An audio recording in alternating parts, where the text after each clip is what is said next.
It was the kind of winter night that made even the tallest buildings of Manhattan seem small. Outside the Walsh estate, snow fell in thick, lazy spirals, blanketing the iron gates and the endless rows of leafless trees lining the driveway.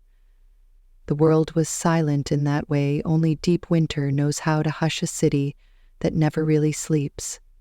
Somewhere in that hush, a single light burned through a tall window of stone and glass.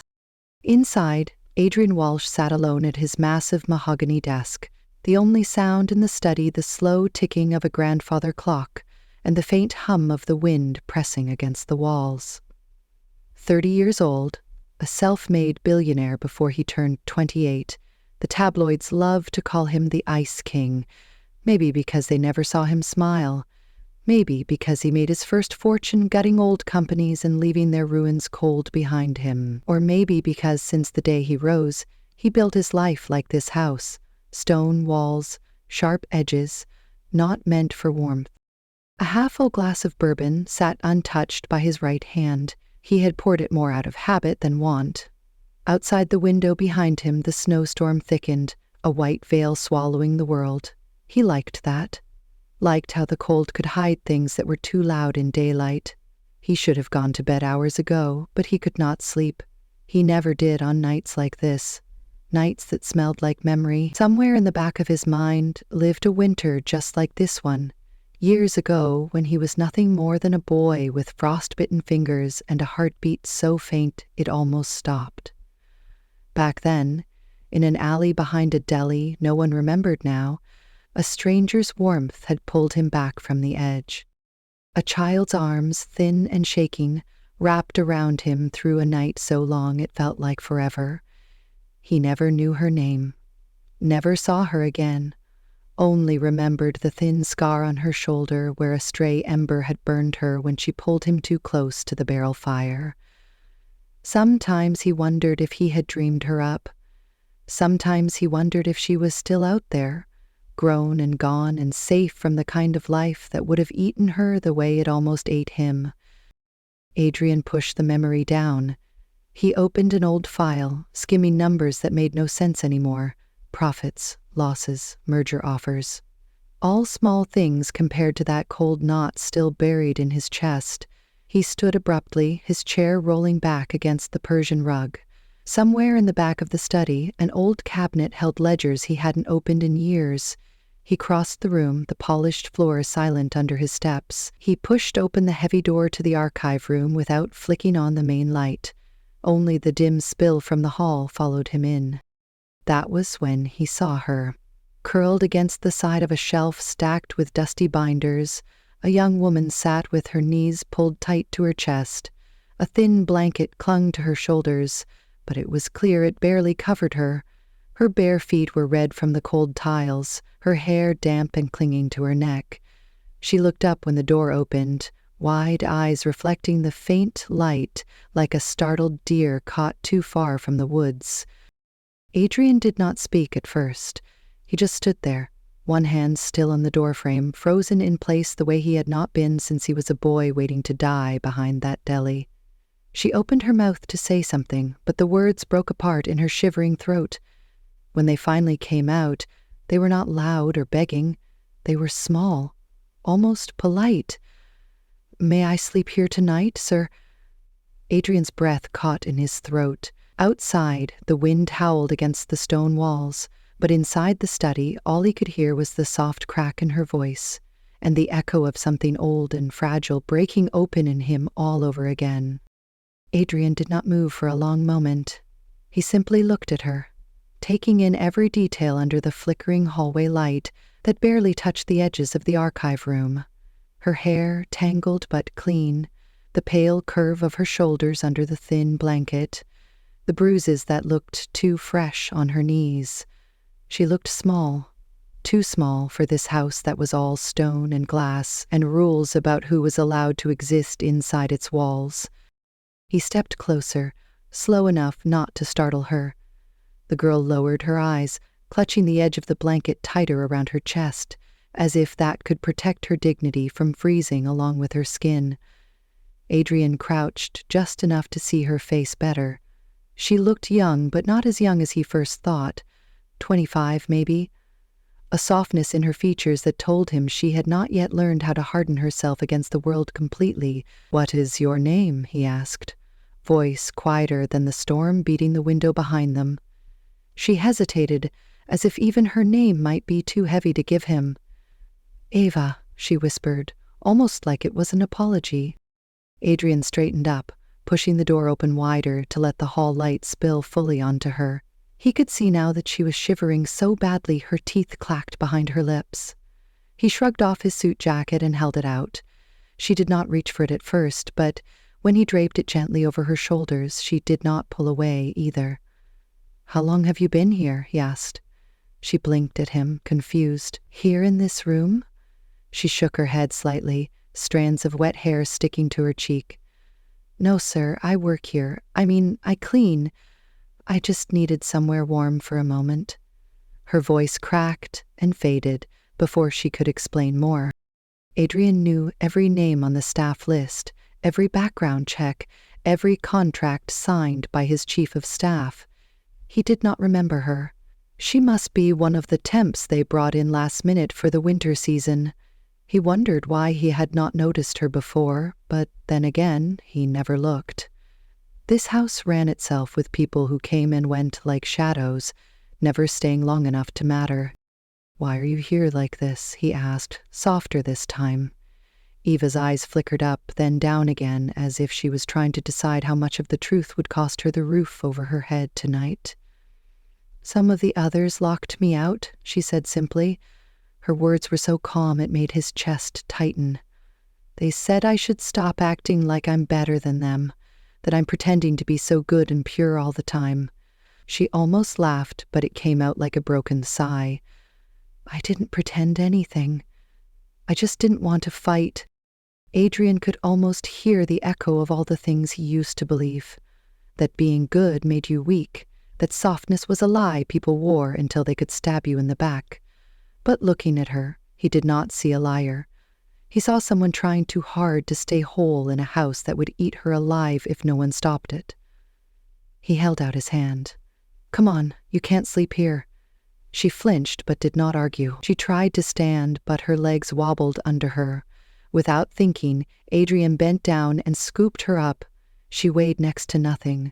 He could feel the chill in her skin, even through the blanket and his jacket. She stiffened in his arms, but did not protest. He carried her down the long hallway, past portraits of men in suits and women in gowns who looked like they belonged in a museum more than in this century. At the end of the corridor, he paused in front of a door he had not opened in years. His mother's sitting room. Warm light still pooled from the old lamp inside. He pushed it open with his shoulder and set Eva down gently on the couch that smelled faintly of lavender and dust. "Rest here tonight," he said, his voice a low promise that sounded strange in his own mouth. Eva looked at him, eyes wide, a question forming but never asked. He turned away before he could see it. He stepped out of the room, leaving the door ajar so the heat could find her where he could not. For a moment he stood in the hallway, staring at the shadows dancing along the floorboards. He knew he should call security, tell them to sort it out, make it neat again, but instead, all he could hear was the soft echo of her voice, that fragile thread of trust. "May I sleep here? Tonight, sir." Adrian did not sleep that night. He sat back in his study, staring at the cold fireplace that never burned unless there was a guest to impress.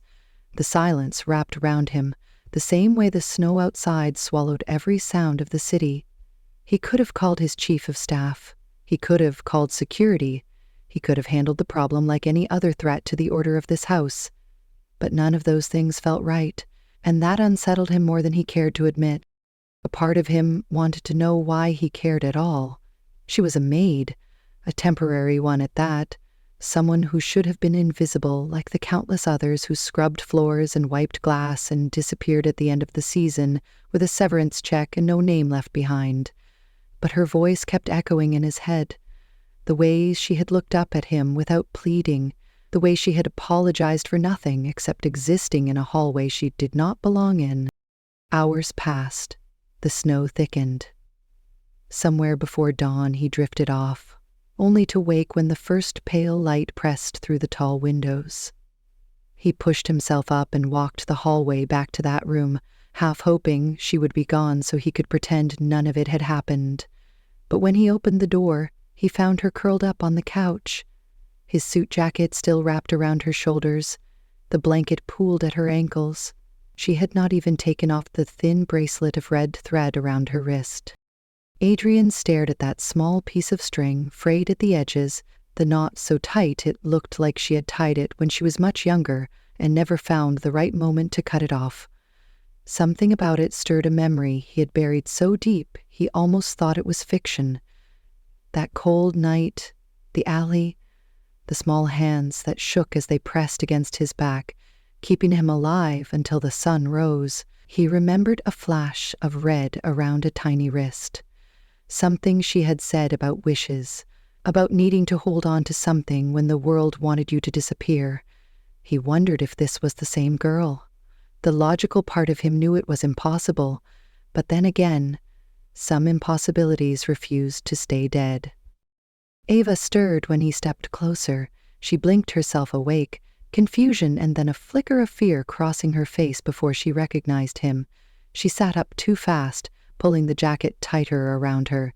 "I am sorry, I didn't mean to," she started, but he cut her off with a wave of his hand. "You didn't do anything wrong," he said.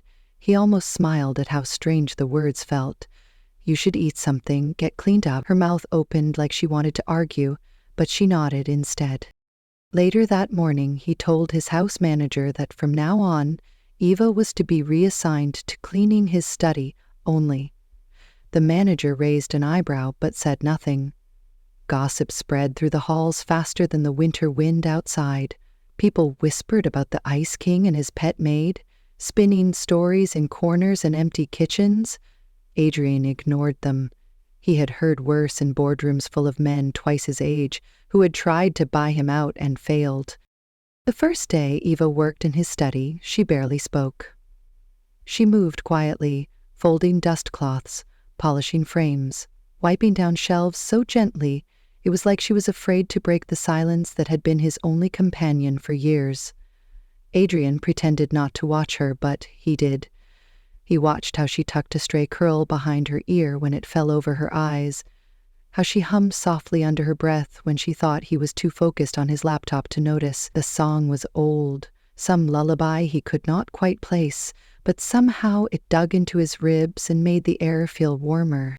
He asked her once while she scrubbed the fireplace why she never defended herself against the other staff. She paused, looking over her shoulder as if unsure he really wanted an answer. "They think I am pretending to be good," she said finally. "Maybe it makes them angry to see someone who does not want to fight back. Maybe they think if they push me hard enough, I will break and prove them right."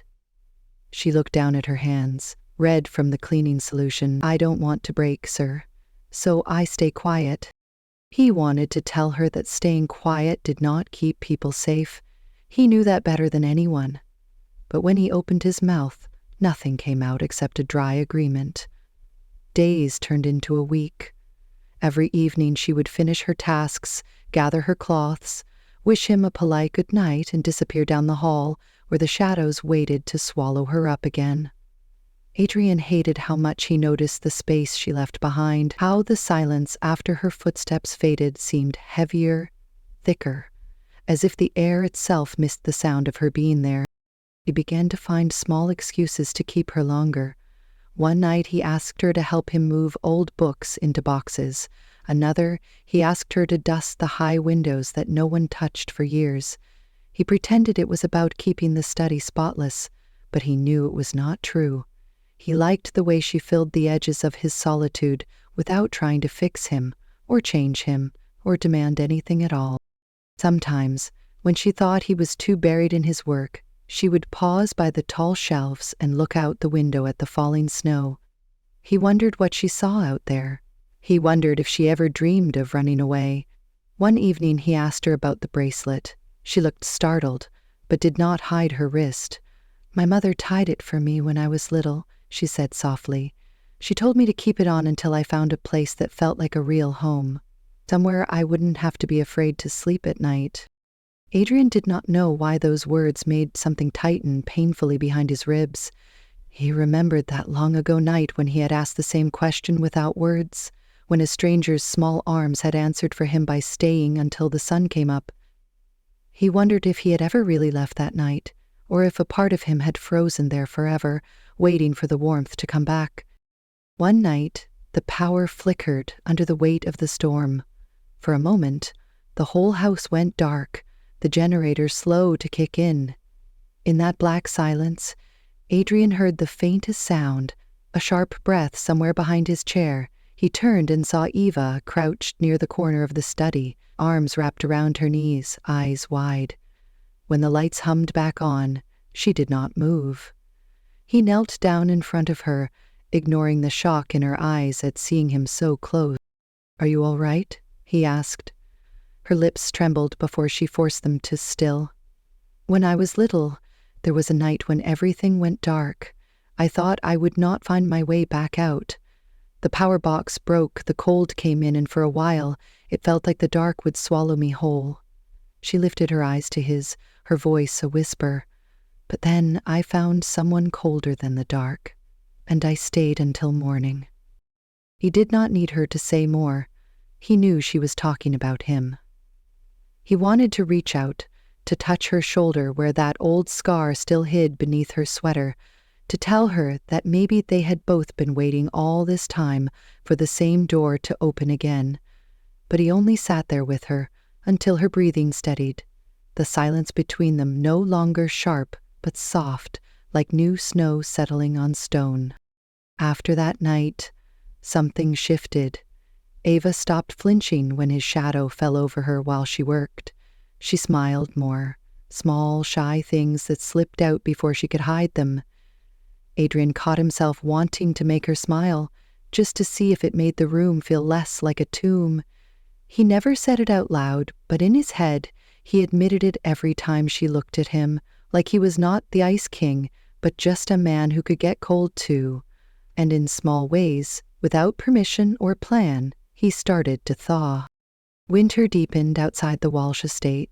Storms came and went, but the snow never truly left the corners of the courtyard. Inside, the rooms stayed warm enough, but for Adrian, the air felt different now, like the old chill in the walls had started to slip away every time Ava stepped through his study door with her basket of cleaning cloths and her careful smile. He found himself watching her more than he wanted to admit. Some nights he stayed up just to hear the faint hum of her humming when she thought he had drifted off at his desk. He started to ask her small things, pieces of a puzzle he kept building in secret, where she grew up, what she remembered about her mother, how she ended up here with people who did not deserve her kindness. Eva never hid her answers, but she gave them in gentle bits, like she was handing him fragile glass she was afraid he would drop. She told him about a foster home she barely remembered, a crowded shelter where children came and went like ghosts. She told him how she learned to stay quiet so no one would notice when she slipped scraps of food to kids smaller than her. She told him about nights when the lights went out and she would stay awake holding someone's hand just so they would not be so scared. He wanted to ask about the bracelet again, but every time he looked at the faded thread, he felt that old knot in his chest twist tighter. He knew it could not be true. Too much time had passed, too many miles between then and now. But the more he saw her, the more he heard the softness in her voice. The more that buried night behind a broken dilly came crawling back like a heartbeat that refused to die. One evening, he found her asleep on the old couch in the corner of his study. She had finished her work hours ago, but instead of leaving, she had curled up by the window, her breath fogging the glass as the storm raged outside. He almost woke her, but something in him could not bear to disturb the sight. Her face in sleep was so unguarded, nothing like the careful mask she wore when the other maids were near. He sat down in the chair across from her and just watched her breathe until the lights flickered and he forced himself to look away. In that moment, the thought struck him harder than ever that he did not want her to leave. Not tonight, not tomorrow, not ever. But he knew what that meant. He knew how people would talk, how the staff would twist it, how the press would devour it if they ever found out that the Ice King kept a maid warm in his cold house. And yet, for the first time in years, he realized he did not care. The next morning, Eva woke to find a blanket draped over her shoulders, a mug of tea on the small table beside her. She looked around in confusion until her eyes met his across the room. "Thank you, sir," she whispered. He said nothing, but the faintest smile tugged at the corner of his mouth before he could stop it. The more they shared the space, the more his guard slipped without permission. Sometimes they talked about meaningless things: the weather, the books she dusted, the way the snow piled on the old stone steps outside. But sometimes she asked questions he never let anyone ask. "Why do you never turn on the fire in here, sir?" He looked at the cold hearth and shrugged. "No reason," he said, but they both knew it was a lie. One afternoon, while reorganizing boxes of old documents, Eva found a small tin hidden behind stacks of ledgers. She held it up, curious. "May I open it, sir?" Adrian hesitated, then nodded. Inside lay a handful of old receipts, a rusted lighter, and a torn piece of fabric that looked so out of place among the neat rows of paper that Eva touched it with trembling fingers. "What is this, sir?" she asked. Adrian stared at it for a long moment before he answered. "It was a piece of the old coat he wore that night," he finally said, voice low. "The night I thought I would die behind a deli, a stranger found me, a child really, held me until morning. I kept that piece because it smelled like smoke and warmth and the promise that maybe the world wasn't all ice." Eva looked at him, her eyes soft and bright all at once. "Do you think you ever found her again, sir?" The question hit him harder than he expected. Maybe he said, "Maybe she never really left." She smiled then, small and shy, and the air between them felt so thin he wondered if she could feel his pulse beating, too fast for a man who spent his whole life pretending not to need anyone. He watched her stand to place the tin back where she found it, but her sleeve slipped up and the thin scar on her shoulder peeked through the collar of her uniform. Adrian froze. His eyes locked on that faint line of skin, the old memory of firelight, the hiss of a burning barrel, the smell of singed cloth. Eva felt his stare and tugged her sleeve down, confused. "Sir? Where did you get that scar?" he asked, his voice sharper than he meant. Eva touched her shoulder absent-mindedly. "I don't know exactly. I was little. There was a fire somewhere. I remember pulling someone close so they wouldn't fall over." She laughed quietly, like it was a story that no longer belonged to her. Maybe it was nothing, but to Adrian it was not nothing. It was everything. He wanted to tell her then, to take her hands and tell her that she had been the light in that frozen dark, but the words tangled in his throat. He was not ready to break the glass between them yet. He was terrified that if he spoke it into existence, she would slip away like a ghost with the dawn. Instead, he sat back and watched her tuck the tin away, watched her straighten the piles of old paper like it mattered, watched the soft worry in her eyes when she asked if he was all right. He lied when he said yes, but she seemed to know anyway. That night, as the snow beat harder against the windows than it had all season, Eva lingered at the door of the study longer than usual. "Sir?" she said softly, her hand resting on the old brass knob. "Thank you for letting me stay. Thank you for not making me feel like I'm in the way." Adrian did not answer her thank you. He could not. He only watched her slip away down the hall, the sound of her steps swallowed by the same silence that had filled this house for far too long. For the first time, he hated that silence.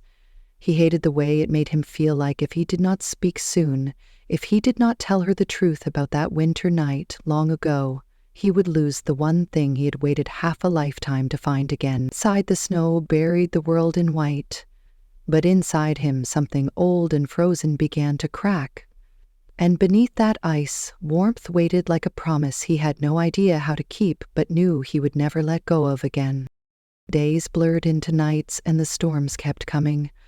Eva worked quietly, her presence folding into Adrian's life like a thread that stitched warmth back into corners of the house he had not entered in years. The other maids kept their distance now. They watched her with narrowed eyes, but no longer dared to slam doors or spill buckets near her feet. They whispered in the laundry room and the back stairs, inventing stories about why the Ice King would keep such a plain, gentle thing so close. Eva heard them sometimes, but she never said a word. She just kept working, kept humming, kept folding her hands in her lap when she stood too long near his desk, as if she was reminding herself she could leave any time she wanted to, but never did. Adrian knew he should say something, that he should draw a line between what she was and what he felt. But every time he opened his mouth, the words scattered like ash. Instead, he watched her drift through his study with her basket of rags and her small, careful steps. He watched how she flinched when thunder cracked the sky. He saw how she paused near the window when the snow fell heavier than usual, like she was waiting for something to appear out there, some old memory that might call her away. He told himself he was protecting her by staying silent, that the truth would only scare her, push her to run the same way everything soft in his life always ran when the world found out how fragile it really was. But the longer he waited, the sharper that fear cut into him. One night he stayed at his desk long after she finished tidying the shelves. She lingered by the door, her fingers twisting the frayed edge of her uniform. "Sir, do you ever wish the snow would stop?" she asked suddenly. He looked up from his laptop. "Why?" She shrugged, looking at the frost clinging to the tall glass behind him. "Maybe, because when it stops, you can see what's left behind. Maybe it's not as pretty as it looks when everything is buried." Adrian closed his laptop. He wanted to tell her that the snow had always been kinder than the world underneath it, that if he could choose, he would bury everything ugly forever. But he did not say that. He only asked, "What do you wish was buried?" Eva lowered her eyes. "The nights I feel alone. The people who think kindness is weakness. The part of me that still waits for someone to send me away because I don't belong here." He stood up and crossed the room. For a moment, he almost reached for her hand, but stopped. "You do belong here," he said, softer than the wind rattling the panes. She met his eyes, and for the first time she did not look away. But the storm outside had teeth none of them could tame. The next day, Adrian found his phone buzzing with messages he did not want to read. Someone from the staff had leaked photos, blurry shots of Eva leaving his study at dawn with his suit jacket draped over her shoulders. Headlines bloomed like poison ivy across tabloid sites. "The Ice King's secret maid, scandal in the snow. Is this the real reason he stays alone?" He slammed the phone on his desk, the glass cracking under his palm. Eva stepped in just in time to see it happen. She froze in the doorway, eyes darting from the phone to his clenched fist. "Sir?" Her voice was a fragile thread that made him want to break something else just to keep from breaking himself. "They think you—" She trailed off when he did not answer. She stepped closer, but he turned away. "I will handle it," he said. His tone cut like a blade, but she flinched anyway. He hated himself for that. She stood there for a long moment, then turned and left without another word. By that night, the whispers in the house were knives against the back of her neck. The older staff smirked behind her back. The younger ones avoided her completely. She ate alone in the corner of the kitchen, eyes fixed on the cracked tile. Adrian watched her from the doorway but did not step inside. He had no idea what to say that would not make it worse. The final blow came when the agency that hired her sent a message demanding her removal. Bad for business, they said. Unprofessional, they claimed. A scandal the Walsh estate should never be mixed with. Adrian called them cowards, shouted into the phone until the line went dead. But it did not stop Eva from packing her small cloth bag later that night, her hands trembling as she folded the plain uniform she had washed by hand every night since the snow first fell. He found her in the old side hallway, the one that led to the staff exit no one ever used but everyone knew about. She was standing under the flickering bulb, her bag slung over her thin shoulder, the red bracelet on her wrist catching the dying light. She looked up when he approached, but did not smile, I'm sorry, sir. I didn't mean for any of this to happen. She clutched her bag tighter. I'll find somewhere else tonight. I won't be trouble anymore. He reached for her arm, but she stepped back. Eva, please, he started, but the words tumbled uselessly between them. She shook her head. You don't owe me anything. You were kind when you didn't have to be. That's enough. Her eyes flicked to the door behind her, the wind outside howling louder than his heartbeat. Thank you for letting me stay, she whispered, just for a while. She pushed through the door before he could say another word. The snow swallowed her small frame faster than he expected. For a long moment he did not move. He stood in the cold draft of the open exit, the distant city lights smudged by the swirling white. He thought of that night long ago when he was the one who might have frozen to death if not for a pair of arms that refused to let go, and now he was standing here, letting her vanish into the same cold he had once escaped. He slammed the door shut, rage burning through his veins hotter than any fire he had ever dared light in this stone fortress. Adrian grabbed his coat.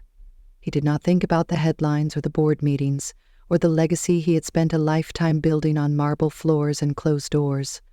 None of it mattered if he lost the only person who had ever made this house feel like something other than a graveyard. He shoved through the front door, snow slamming into his face like needles. He did not care. He stumbled down the long path past the hedges, his boots sinking in drifts so deep they caught at his ankles. He saw her then, halfway down the sloping driveway, her small figure bent against the wind, her bag slipping off her shoulder with each step. "Eva!" he shouted, the storm swallowing her name. She did not stop. Maybe she did not hear. Maybe she did not believe he would come after her. He ran faster, his breath burning his lungs, each step heavier than the last, until the ice betrayed him and he fell hard, his knee slamming into frozen ground. Pain shot up his leg, but he dragged himself upright, teeth clenched. Eva turned then, her eyes wide in the dark swirl of snow and wind. She dropped her bag and ran back to him, her hands grabbing his arms as if she could keep him standing with her will alone. "Why did you come after me?" she cried over the roar of the storm. He could not find his voice. He pressed his forehead to hers, his breath warm between them, his hands wrapping around her frozen wrists. "Because you were the only warmth I ever found," he said, his words breaking the same way his chest did. "And I won't lose it again." Eva's shoulders shook, but she did not pull away. She rested her forehead against his, their breaths mixing, melting the snow that landed on their lashes. "I don't belong here," she whispered, but the words no longer sounded certain. He shook his head. "You belong here more than I do." He would have said more, but the wind howled louder and she leaned into him, her small hands clutching his coat as if the storm itself could not tear her away now that she had chosen to stay. And for the first time in years, Adrian Walsh did not feel cold at all. They made it back to the house just before the snow turned the driveway into a white wall. Adrian kept his arm around Eva's shoulders as they stepped through the side door, leaving a trail of wet footprints behind them. The warmth inside hit them both at once, but neither said anything. She glanced at him under the soft glow of the hallway lamp. He saw the question in her eyes, the one that had been there from the beginning even when she did not dare to speak it.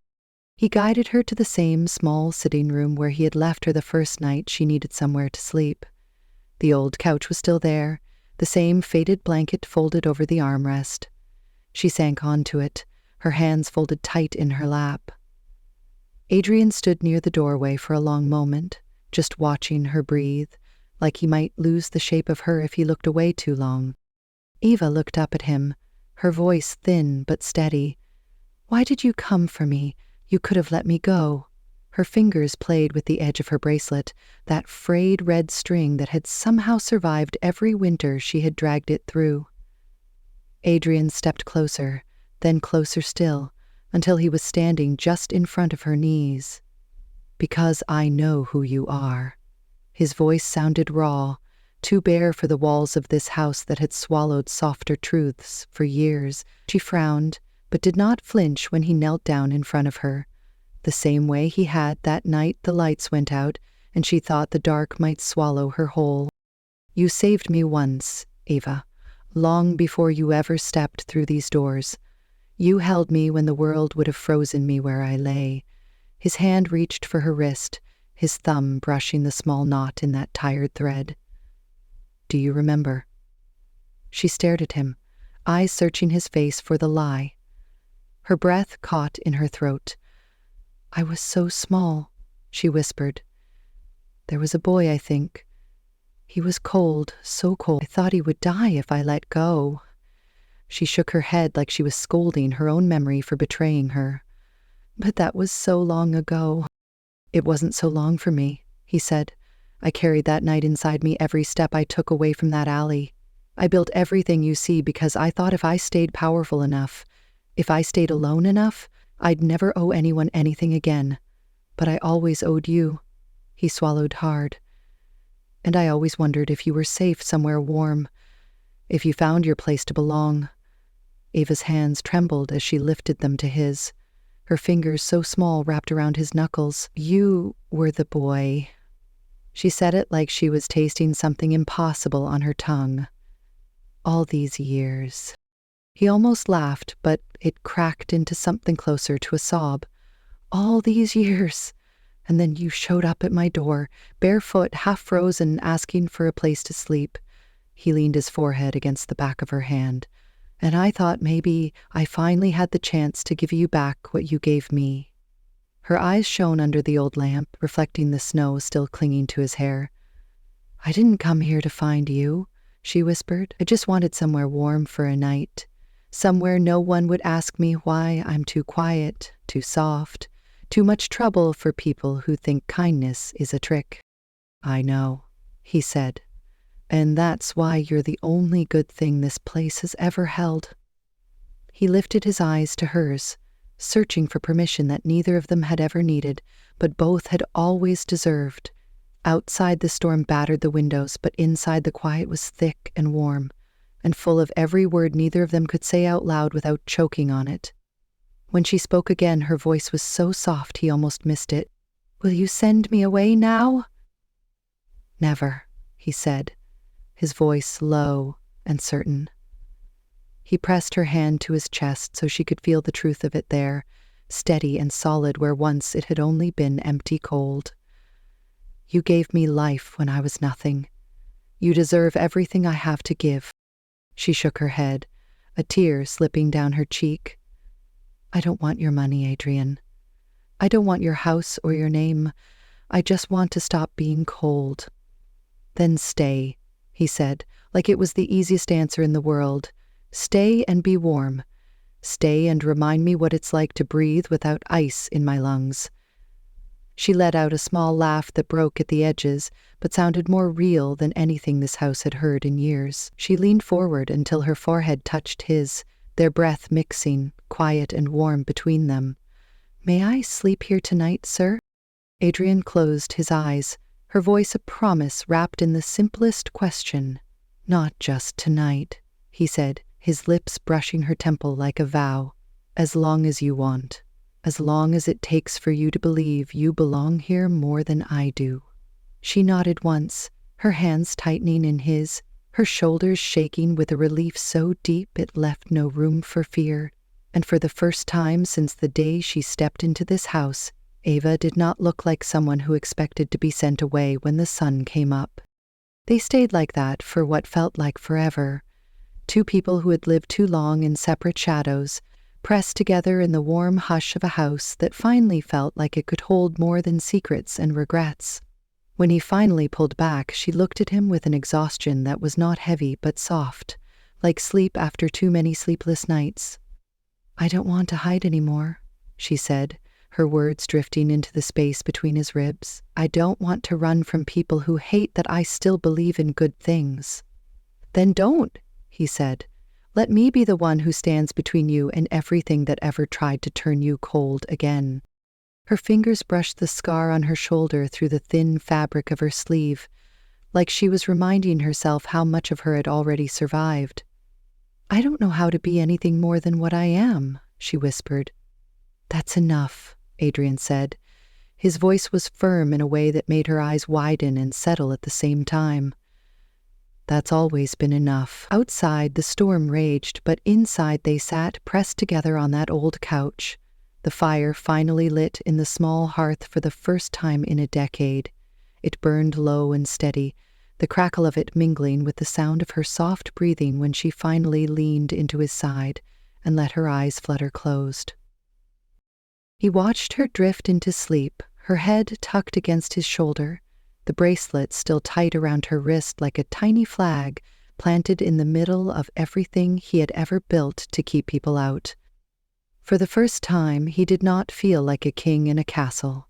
He felt like a man who had found the one warmth he could never buy, never bury, never lose to the cold again. When her breathing deepened, he pressed a quiet kiss to her hair and let his eyes close too. If the storm wanted to bury them both, so be it. They would survive it the way they had survived every winter before, together, finally where they both belonged. By the time the snow stopped pounding the roof of the Walsh estate, morning had broken through the last layer of storm clouds. Pale sunlight slipped through the tall windows, touching the walls that had once seemed too cold to hold anything soft for long. Adrian woke to find Eva still curled against him, her breath warm where it pressed through the fabric of his shirt. For a moment, he stayed perfectly still, afraid that if he moved, she would vanish like some dream he was never meant to keep. But she did not vanish. When she stirred awake, her lashes fluttered against his jaw, and her fingers clutched his sleeve like she was testing whether he was real too. She looked up at him, her voice rough from sleep but clearer than any promise he had ever believed.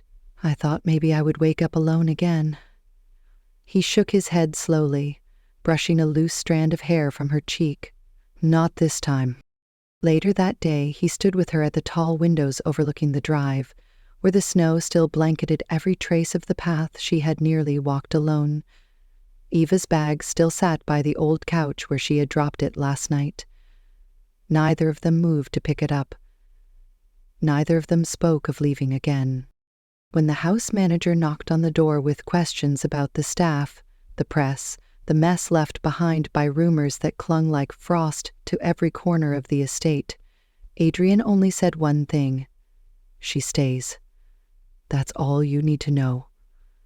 The manager tried to protest, to mention the board, the image, the headlines, but Adrian's eyes made the rest of the argument melt away before it touched the air. Eva did not hide in the shadows after that. She walked the halls with her head high, her hands folded around warm mugs of tea instead of rags and brushes. The whispers faded.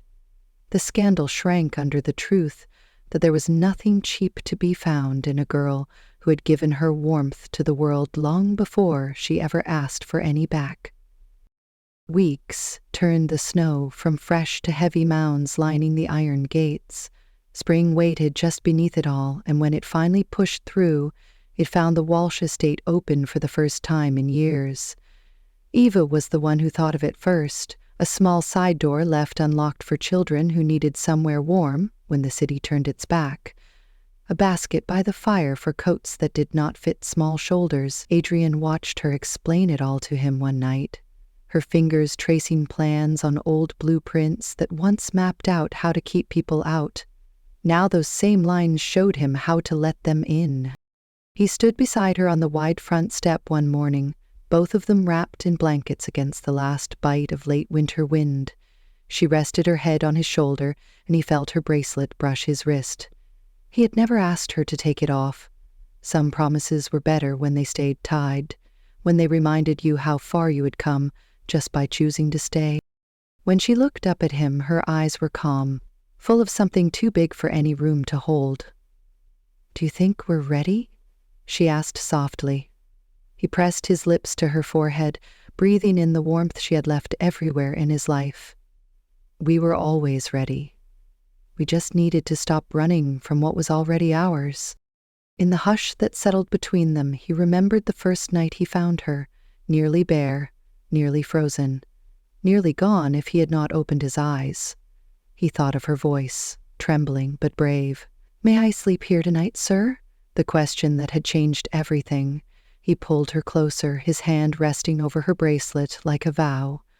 you were always home. And just like that, the last of the winter slipped away, not because the snow melted all at once, but because they had chosen, together, to keep each other warm for every storm still waiting outside the door.